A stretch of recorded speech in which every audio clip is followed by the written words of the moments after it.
감사합니다. 오늘도 이렇게 예배의 자리에 나오신 우리 모든 성도님들을 진심으로 한 분 한 분 환영하고 축복합니다.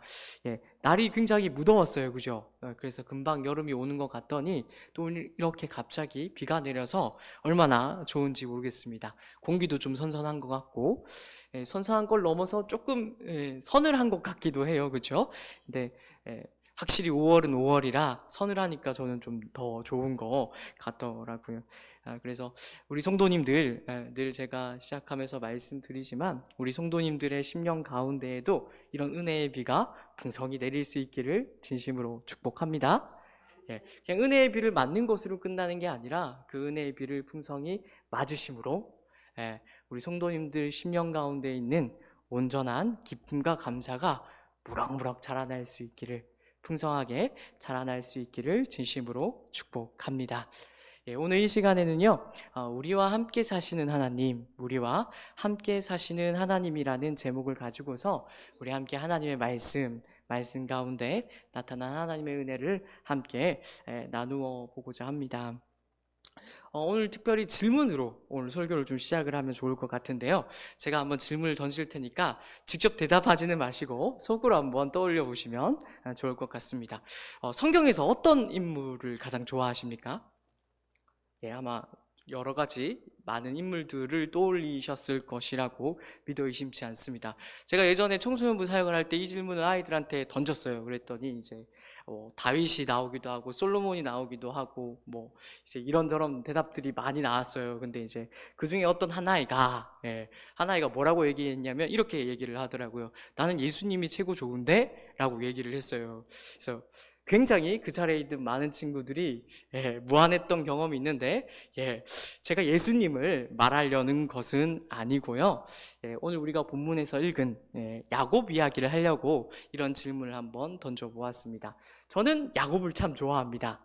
가장 좋아하는 것은 아니지만 꼭 이제 가장 좋아하는 성경 인물들을 이야기하라고 하면 우선순위에 야곱이 들어갈 정도로 야곱을 굉장히 좋아합니다. 왜 야곱을 좋아하는지는 아마 이 자리에 계신 우리 많은 성도님들이 이미 알고 있을 거라고 생각을 해요. 야곱이 참 흠도 많고 점도 많은 사람이지 않습니까? 그래서 이 야곱을 성경에서 읽게 되면 꼭 누구를 보는 것 같은가 하면 꼭 나 자신, 우리 성도님들은 그렇지 않기를 바라는데 꼭 나 자신을 보는 것 같아서, 나와 크게 다른 것 같지 않은 것 같아서 이 야곱을 볼 때마다 제 마음 가운데 긍휼한 마음도 들고 참 좋아하게 되는 그런 생각이 드는 것 같습니다. 오늘 그 야곱을 오늘 한번 좀 자세하게 살펴보려고 합니다. 오늘 본문에는 어떤 내용이 나와 있는가 하면 우리가 다들 잘 알고 있죠. 야곱이 아버지 이삭과 형 에서를 속입니다. 시쳇 말로는, 속된 말로는 사기쳤다라고도 우리가 표현을 할 수가 있겠죠.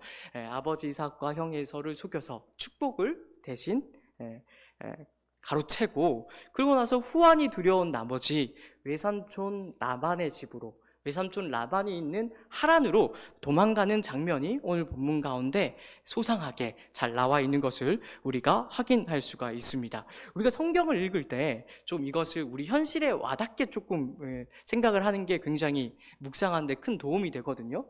혹시 그 지금 있는 브엘세바에서 외삼촌 라반이 있는 하란까지의 거리가 어느 정도 되는지 아시는 분 계십니까?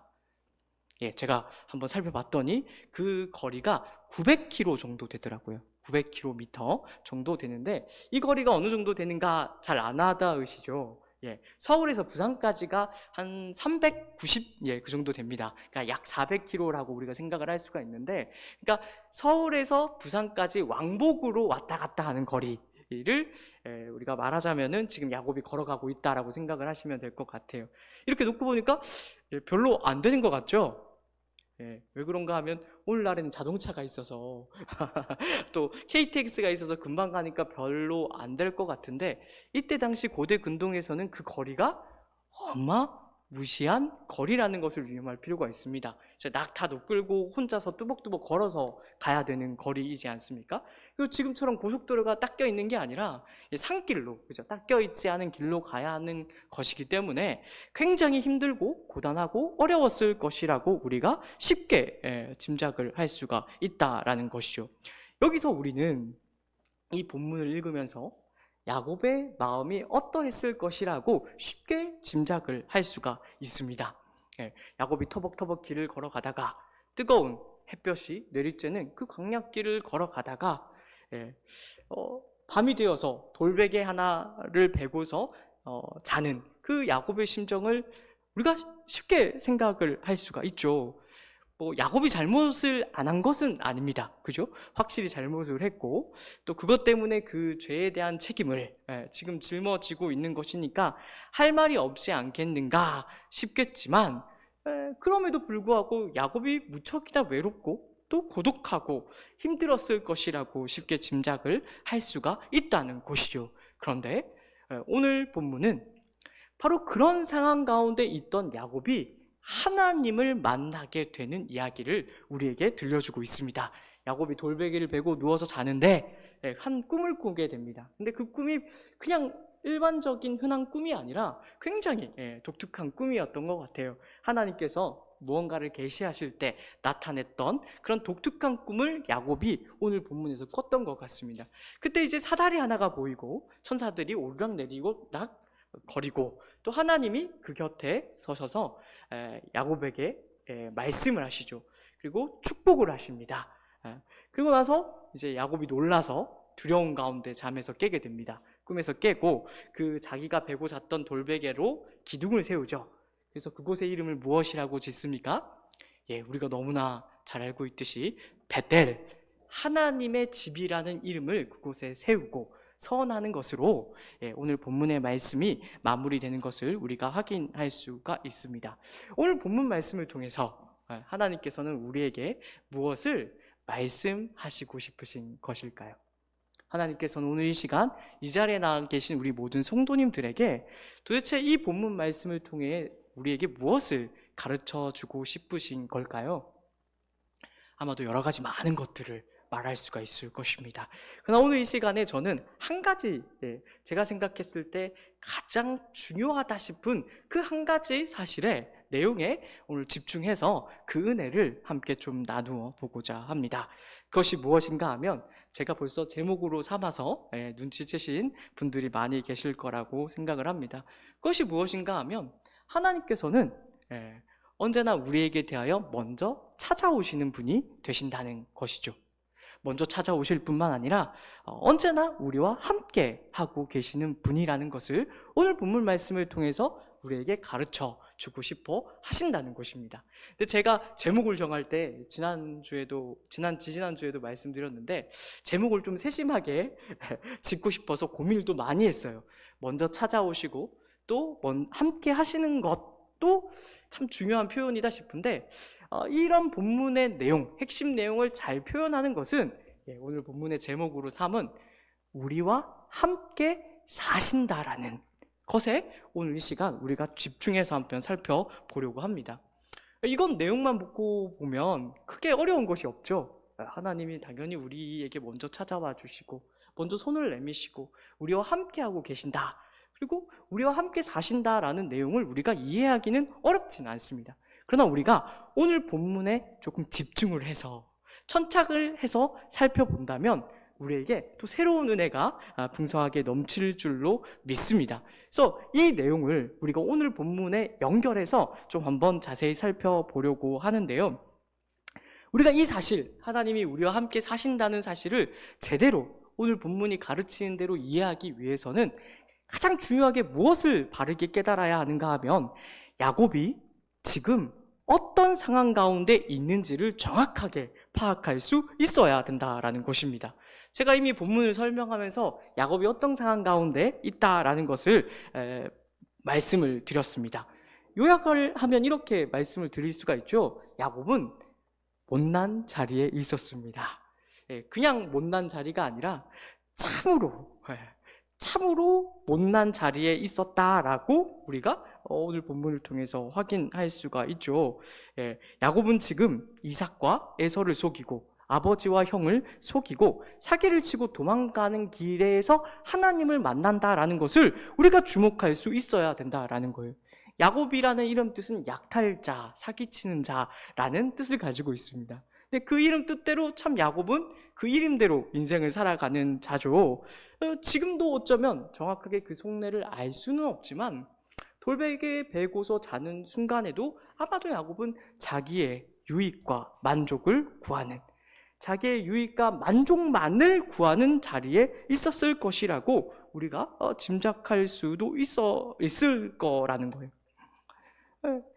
그러나 그 못난 자리에서, 그러니까 하나님께서 만나 주실 법하지도 않고 하나님께서 복을 받을 만한 그런 자리에 있지 않은데, 그럼에도 불구하고 오늘 야곱은 하나님을 베델에서 만나게 된다라는 것, 이것에 우리가 중요하게 생각할 수 있어야 된다라는 것입니다.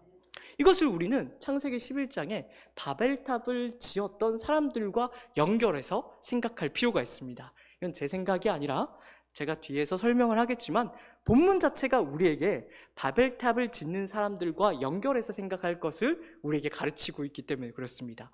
바벨탑을 지은 사람들의 이야기는 우리 모든 성도님들이 잘 알죠. 성경에서 가장 중요한 사건 몇 가지를 꼽으라면 바벨탑 사건이 꼭 들어갈 것입니다. 이 사람들이 아주 불경건한 사람들이었습니다. 하나님을 떠나서 이제 이리저리 유리하면서 방황하는 삶을 살다가 이제 바벨이라는 곳에 이르러서 탑을 쌓게 되죠. 근데 그 탑을 쌓는 이유가 혹시 무엇인 줄 아십니까? 우리 한번 찾아보도록 하겠습니다. 창세기 11장입니다. 창세기 11장 4절 말씀을 우리 다 같이 큰 목소리로 읽도록 하겠습니다. 창세기 11장 4절 말씀 우리 다 같이 큰 목소리로 한번 읽어보도록 하겠습니다. 같이 읽습니다. 또 말하되 자 성읍과 탑을 건설하여 그 탑 꼭대기를 하늘에 닿게 하여 우리 이름을 내고 온 지면에 흩어짐을 면하자 하였더니, 4절 말씀에 보면 이 사람들이 바벨탑을 쌓은 이유를 정확하게 설명해 주고 있는 것을 우리가 확인할 수 있습니다. 성읍과 탑을 건설합니다. 그리고 그 탑을 하늘 꼭대기에 닿게 하려고 합니다. 근데 그 이유를 뭐라고 이야기를 하고 있는가 하면 두 가지로 설명을 하고 있습니다. 첫 번째는 우리 이름을 내고 라고 되어 있고, 두 번째는 온 지면에 흩어짐을 면하기 위해서 그 탑 꼭대기를 하늘에 닿게 하자라고 설명을 하고 있다라는 거예요. 이것을 이완 덕이드라는 신학자는 이렇게 설명을 했어요. 뭐라고 이야기를 했는가 하면 이 사람들이 탑을 지은 이유는 두 가지다. 첫 번째는 자기들의 명예를 위해서, 그죠? 나와 있듯이 우리 이름을 내기 위해서 탑을 짓고 있다라는 거예요. 자랑하려고, 큰 소리 치려고, 그런 명예를 취하기 위하여 이 탑을 쌓았다라는 것입니다. 두 번째는 무엇인가 하면 안전입니다. 흩어짐을 면하자라는 말은 단순히 그냥 흩어지지 말자 그런 뜻이 아니라, 이제 고대 군동에서는 이제 도시 같은 것들이 굉장히 또 치안 같은 것들이 제대로 유지가 안 되었기 때문에 모여 살수록 유리했지 않겠습니까? 그러니까 이 사람들이 궁극적으로 무엇 때문에 탑을 지었는가 하면, 물론 하나님과 같이 되려는 그런 욕망이 있었겠지만 구체적으로는 자기들의 명예를 위해서, 또 자기들의 안전을 위해서, 조금 더 쉬운 말로 표현을 하자면 이렇게 표현할 수가 있겠죠. 자기들의 유익과 만족만을 위하여 탑을 쌓고 있었노라고 우리가 말을 할 수가 있다라는 것입니다. 그런데 주목해야 되는 것이 바로 이러한 바벨탑을 짓는 사람들의 성정과 오늘 본문에 나타나는 야곱의 성정이 결코 별반 다르지 않다라는 것을 우리가 오늘 이 시간 분명히 깨달을 때야 우리가 오늘 이 시간 우리가 살펴보려는, 우리와 함께 계시는 하나님이 어떤 의미인지를 정확하게 알 수 있다라는 것입니다. 지금 당장은 무슨 말씀이신지 이해가 안 될지 모르겠는데, 말하자는 요지는 이것입니다. 둘 다 똑같은 죄인이라는 것입니다. 둘 다 똑같이 자기 유익과 만족만이 최고였던 죄인이라는 것을 우리가 이 시간 분명히 깨달을 수 있어야 된다라는 것이죠. 그러나 이 시간 우리가 중요하게 보고자 하는 것, 둘 다 똑같이 자기의 유익과 만족만이 중요한 사람이었는데, 그럼에도 불구하고 야곱은 하나님으로부터 축복을 받고 하나님과 함께 사는 그런 복을 누리는 반면, 바벨탑을 지은 사람들은 어떻게 하나님으로부터 심판을 받게 되는 것일까요? 여기에 굉장히 흥미로운 대조점이 하나가 있습니다. 여기 11장 우리 7절 말씀을 좀 한번 읽어볼까요? 같이 큰 목소리로 읽도록 하겠습니다. 자, 우리가 내려가서 거기서 그들의 언어를 혼잡하게 하여 그들이 서로 알아듣지 못하게 하자 하시고, 그리고 9절로 우리 같이 연결해서 읽어보겠습니다. 그러므로 그 이름을 바벨이라 하니 이는 여호와께서 거기서 온 땅의 언어를 혼잡하게 하셨음이니라. 여호와께서 거기서 그들을 온 지면에 흩으셨더라. 예, 여기서 주목해야 되는 단어가 무엇인가 하면 바벨이라는 단어입니다. 이 바벨이라는 단어는 오늘 11장 9절에서 이미 설명을 붙여놨죠. 히브리어로 무슨 뜻인가 하면, 히브리 말로 무슨 뜻인가 하면 혼잡, 혼란이라는 뜻을 가지고 있습니다. 그러니까 하나님께서 바벨탑 짓던 사람들을 다 흩으셨잖아요. 그리고 언어를 흩으셨잖아요. 이제 그렇게 혼잡하게 되고 혼란하게 되었기 때문에 이제 히브리 말로 바벨이라는 이름을 지어줬다라는 거예요.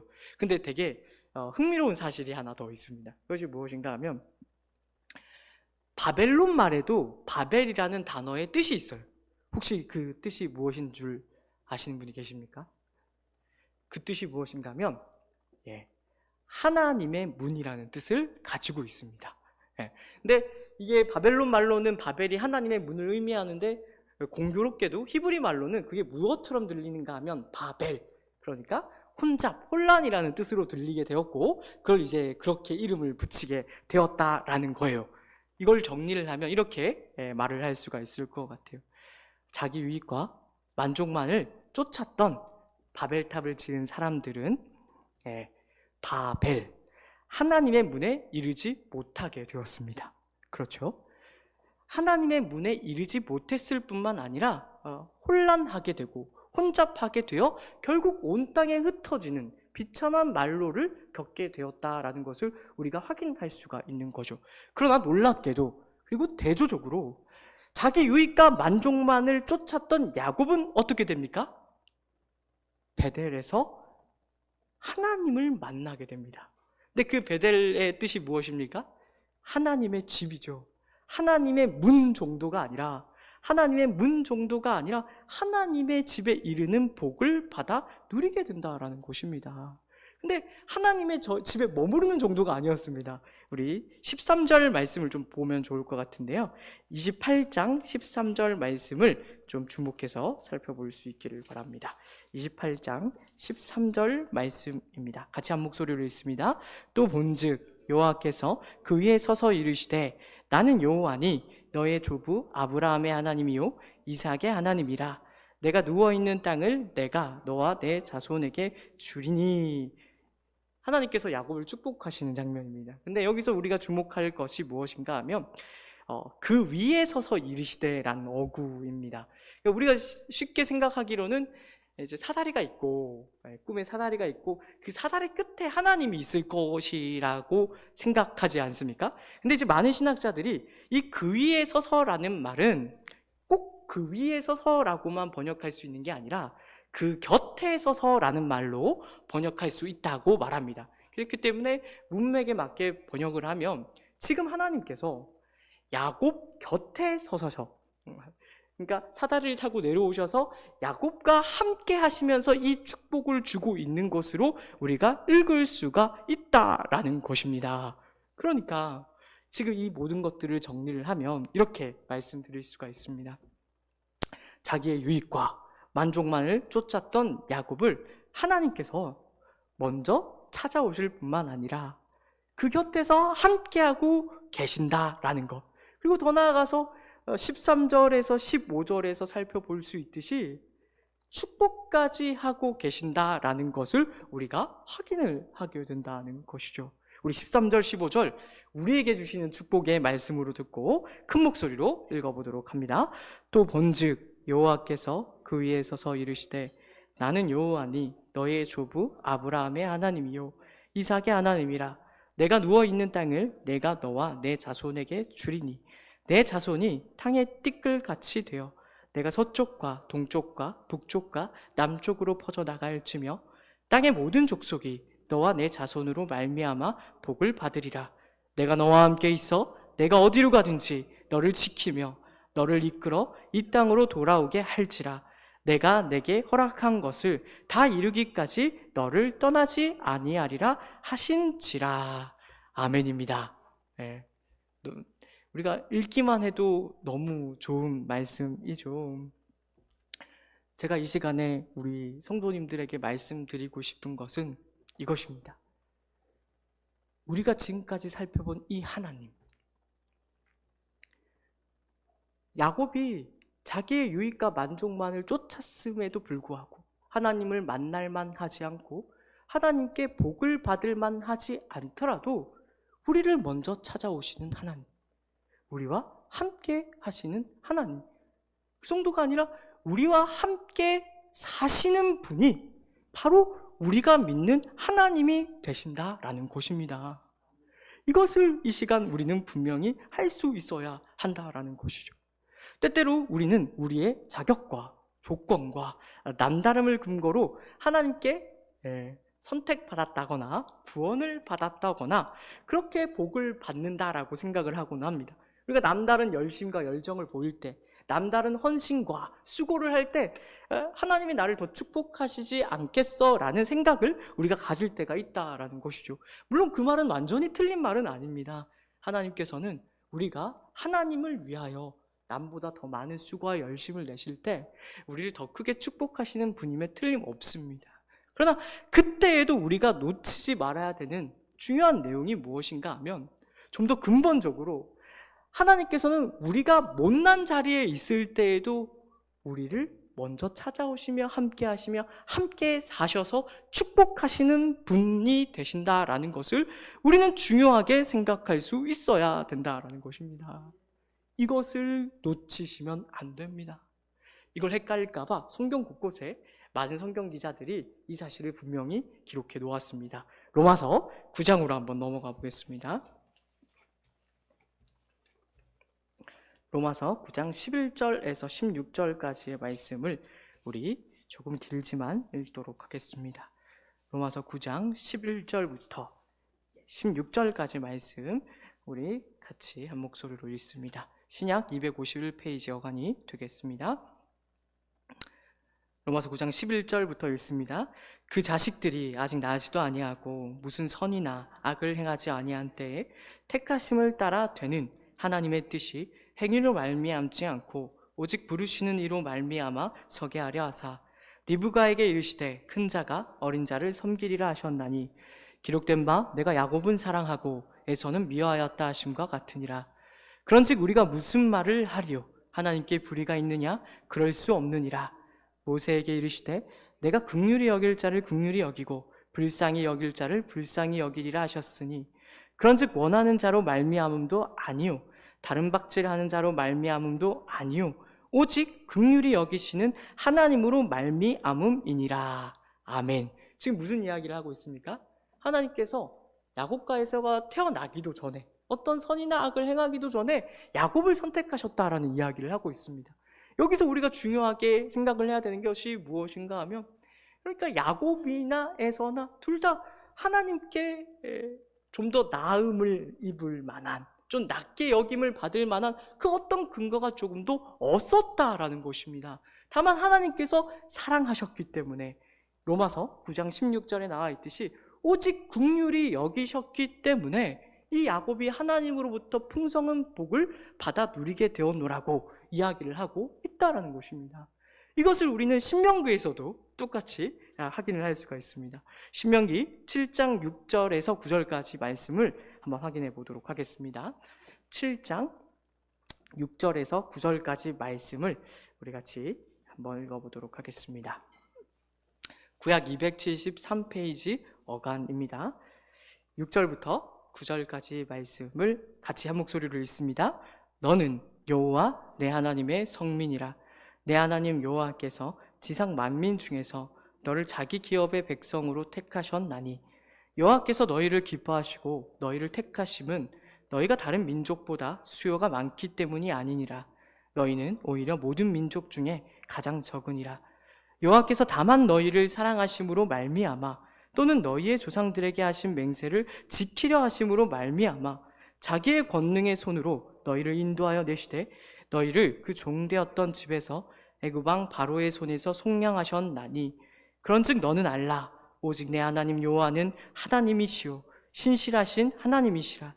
그를 사랑하고 그의 계명을 지키는 자에게는 천대까지 그의 언약을 이행하시며 인애를 베푸시되. 여기까지 읽겠습니다. 여기까지 읽은 말씀 중에 우리가 가장 중요하게 보아야 하는 말씀이 무엇이겠습니까? 여호와께서 다만 너희를 사랑하심으로 말미암아. 이 자리에 나오신 모든 성도님들이 이 사실을 분명히 하고 돌아갈 수 있기를 바랍니다.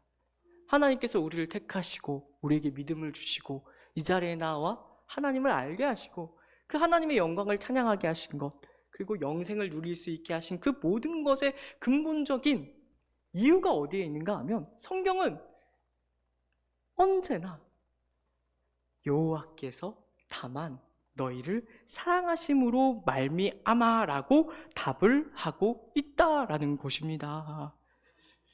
이걸 좀 잘 이해하기 위하여 제가 예화를 하나 가지고 와봤습니다. 아마 우리 성도님들 중에서도 아마 다 경험을 해보았을 거라고 생각을 하는데 무엇인가 하면 혹시 영화 중에 피 끌린 청춘이라는 영화를 혹시 보신 분이 계십니까? 영화를 즐겨보시지 않아서 모르시는 분들이 많이 계실 거라 생각을 하는데 제가 영화 보는 걸 좋아해가지고 피 끌린 청춘이라는 영화를 개봉한 지는 좀 됐어요. 되게 오래됐는데 그 피 끌린 청춘에 이제 박보영이 나옵니다. 박보영이 나오고 이제 남자 주인공도 굉장히 잘생겼어요. 이종석이라는 배우가 나오는데 이제 충청도 사투리를 쓰면서 충청도 고등학교에서 이제 벌어지는 그런 뭐 사랑 이야기가 있습니다. 굉장히 재밌으니까 나중에 한번 찾아서 볼 수 있기를 바랍니다. 그래서 이제 박보영이 이제 이종석이라는 남자 배우를 굉장히 좋아합니다. 굉장히 좋아하는데 이 이종석이 바람둥이여가지고 이제 이 여자 저 여자 다 좋아하는데 박보영만 안 좋아하는 거예요. 근데 이제 나중에 이제 우여곡절이 있은 뒤에 이제 박보영하고도 이제 사귀게 됩니다. 근데 이제 이제 이종석이 박보영한테 물어요. 야, 너는 도대체 내가 왜 좋냐? 너 도대체 내가 왜 좋냐? 라고 이렇게 이제 이종석이 박보영에게 물어요. 이제 이 박보영이 하는 대답이 오늘 본문 말씀과 우리가 좀 생각해 볼 만한 내용이라고 듭니다. 뭐라고 하냐면 제가 한번 써왔어요. 이유 같은 게 어딨어? 원래 좋아한 다음에 이유를 붙이는 거야. 굉장히 성경적이지 않습니까? 제가 목사가 되놓으니까 영화 대사도 성경적으로 하는데 다들 무슨 말을 쓰는 줄 아실 것입니다. 제가 우리 뒷사람한테도 했던 것 같기도 하고 한 말인데 사실 누군가를 좋아하는데 이유가 정확하게 있는 것은 아니죠. 그런 어떤 이유들은 박보영이 어떤 통찰을 가지고서 성경을 읽었는지는 모르겠지만 어떤 통찰을 가지고서 이야기한 것처럼 이유는 좋아한 다음에 갖다 붙이는 거라고 우리가 쉽게 생각할 수가 있다라는 거예요. 그렇게 하나님이 우리를 사랑하십니다. 아니 어쩌면 그것보다 더 크고 더 깊고 더 헤아릴 수 없을 만큼 우리를 사랑하신다라는 것을 우리는 꼭 기억할 수 있어야 된다라는 거예요. 이 사실, 이 놀라운 진리, 이 오직 은혜로 말미암은 이 놀라운 사실을 오늘 이 시간 우리 삶 가운데 구체적으로 적용할 수 있기를 바랍니다. 이거 잘 적용해야 되는데 때때로 우리가 이 세상을 살아가다가 보면 지금 오늘 본문에 나타난 야곱처럼 도망을 가야 하는 그런 심정의 자리에 떨어질 때가 종종 있죠. 우리가 이 세상을 살아가기에는 이 세상이 너무 거칩니다. 만만하지가 않고 어렵습니다. 그래서 그런데 세상 자체가 그렇게 쉽지가 않은데 또 어떤 문제가 있는가 하면 우리의 약함이라는 문제가 또 있습니다. 우리는 약하고 우리는 못났고 우리는 또 죄인이어서 수많은 잘못들을 저지르며 말씀대로 살아야 된다는 걸 알면서도 때때로 좌절하고 절망할 때가 많이 있다라는 것이죠. 자책하고 후회하는 그런 시간들을 보내게 될 때가 있다라는 것입니다. 어떻게 해요? 오늘 본문에 나타난 야곱과 같이요. 야곱은 지금 걸어서 900km를 걸어서 외삼촌 라반의 집으로 가야 됩니다. 근데 우리가 때때로 경험하지만은 900km가 무엇이겠습니까? 900km 더 되죠. 900km는커녕 끝이 보이지 않는 것과 같은 문제에 씨름하게 될 때가 있죠. 끝이 보이지 않아서 까마득하기만 한 그런 시간들을 우리가 보내야 할 때가 있다라는 것입니다. 그때 우리가 오늘 말씀을 기억할 수 있어야 된다라는 것이죠. 아니, 좀 더 이렇게도 말을 할 수가 있을 것 같아요. 오늘 말씀이 궁극적으로 가리키고 있는 예수 그리스도를 바라볼 수 있어야 된다라는 것입니다. 예수님께서는요, 요한복음 1장 51절에서요, 자신이 바로 야곱이 꿈에서 보았던 사닥다리라는 사실을 우리에게 가르쳐 주십니다. 한번 읽어볼까요? 요한복음 1장 51절 말씀입니다. 요한복음 1장 51절 말씀 다 같이 한 목소리로 읽습니다. 또 이르시되 진실로 진실로 너희에게 이르노니 하늘이 열리고 하나님의 사자들이 인자 위에 오르락 내리락 하는 것을 보리라 하시니라. 많은 신학자들이 이 51절이 말하는 이 인자 그리고 하나님의 사자가 오르락 내리락 하는 것이 야곱이 보았던 사닥다리라고 지적을 합니다. 뿐만 아니라 1장 14절은 이 사실을 좀 더 구체적으로 이렇게 표현을 하고 있죠. 1장 14절 우리 다 같이 큰 목소리로 읽도록 합니다. 말씀이 육신이 되어 우리 가운데 거하심에 우리가 그의 영광을 보니 아버지의 독생자의 영광이요 은혜와 진리가 충만하더라. 여기서 거하심에 동그라미를 쳐야 됩니다. 이게 우리 말로는 그냥 거하심에라고 되어 있지만 이게 무슨 뜻인가 하면 장막을 치고 거한다, 아예 산다라는 그런 의미가 있습니다. 헬라어로는 스케노라고 우리가 읽는데, 그러니까 우리와 함께 사신다라는 의미가 있는 거예요. 단순히 사닥다리가 되시는 정도가 아니라 우리 가운데 먼저 찾아오셔서 우리와 함께 하시며 함께 사시는 분이 바로 누구시라고 이야기를 하고 있는 거예요? 바로 예수 그리스도께서 되신다라고 요한이 증언을 하고 있다라는 것입니다. 마태복음에 가면 이런 말씀도 있지 않습니까? 임마누엘이라 하리라. 그분이 어떤 분이 되신다고요? 우리와 영원히 함께 하시는 하나님이 되신다라고도 되어 있고, 뿐만 아니라 마태복음 마지막은 이렇게 끝이 되죠. 내가 세상 끝날까지 너희와 항상 함께 하리라 라고 또 이야기를 하고 있다라는 거예요. 이 예수 그리스도를 바라볼 수 있게 되기를 진심으로 축복합니다. 앞에서 제가 이야기한 것과 같이 900km가 뭡니까? 900km 더 넘게 끝이 보이지 않고 막막한 그런 문제들에 씨름하고 있을 때, 그리고 우리 자신의 약함과 못남과 잘못과 우리의 죄인됨으로 인하여 좌절하고 절망할 수밖에 없을 때, 그래서 때때로 신앙을 체념하면서 살 수밖에 없을 때, 더 나아가 이런 질문들을 던질 때, 이러고도 하나님이 나를 축복하시겠는가? 이러고도 하나님이 나를 사랑하시겠는가? 이러고도 하나님이 나를 축복하겠는가? 라는 그런 자조 섞인 물음을 우리 자신에게 던질 때, 오늘 창세기 28장의 말씀과 또 예수 그리스도를 기억할 수 있어야 된다라는 것입니다. 더 중요하게 오늘 말씀의 결론으로 삼기를 원하는데요, 이사야 43장 1절에서 7절 말씀을 우리 자신에게 주시는 말씀으로 받을 수 있기를 진심으로 축복합니다. 이사야서 43장 1절부터 7절까지 말씀입니다. 우리 자신에게 주시는, 지금 이 자리에서 말씀하시는 하나님의 음성으로 듣고 우리 큰 목소리로 읽을 수 있기를 바랍니다. 구약 1019페이지 여간이 되겠습니다. 가져 있습니다. 야곱아, 너를 창조하신 여호와께서 지금 말씀하시느니라. 이스라엘아, 너를 지으신 이가 말씀하시느니라. 너는 두려워하지 말라. 내가 너를 구속하였고 내가 너를 지명하여 불렀나니 너는 내 것이라. 내가 물 가운데로 지날 때에 내가 너와 함께 할 것이라. 강을 건널 때에 물이 너를 침몰하지 못할 것이며 내가 불 가운데로 지날 때에 타지도 아니할 것이요 불꽃이 너를 사르지도 못하리니 대전하는 여호와 내 하나님이요 이스라엘의 거룩한 이요 내 구원자임이라. 내가 애굽을 너의 속량물로 구스와 스바를 너를 대신하여 주었노라. 내가 내 눈에 보배롭고 존귀하며 내가 너를 사랑하였은즉 내가 내 대신 사람들을 내어주며 백성들이 내 생명을 대신하리니 두려워하지 말라.